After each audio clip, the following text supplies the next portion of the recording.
Apple AirPods don't get updates as often as the iPhone, iPad or Mac.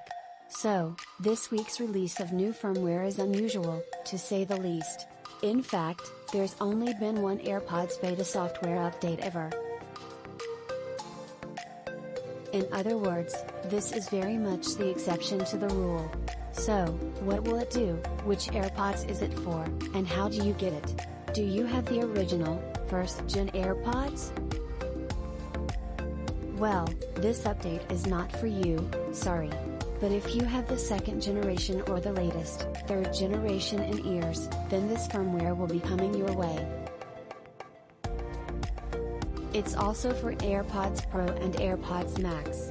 In other words, it's for every pair of AirPods that Apple currently sells. The release happened this week, but right now it's just for developers. To get it you need to be a developer, obviously, and to be running the beta of iOS 16 on your iPhone, or macOS Ventura on a Mac. You pair the AirPods with your iPhone, for instance, and use Xcode 14 beta on the Mac to update the headphones. Apple says it could take up to 24 hours for the beta firmware to install itself. Actually, we're in luck.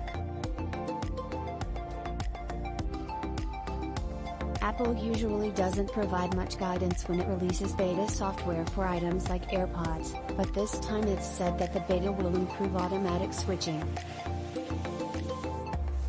That, as you'll know, is the way when you switch from the iPhone to the iPad, say, your earbuds are clever enough to know, and connect to the right device accordingly. That's good, then. There are also bug fixes and improvements to stability, Apple says. It may also be laying the foundations for the upcoming Personalized Spatial audio feature that's on its way this fall, but that's not mentioned.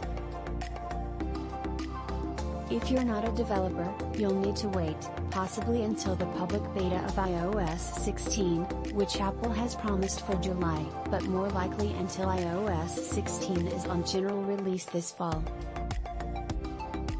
Once it's there, future beta updates will be installed automatically.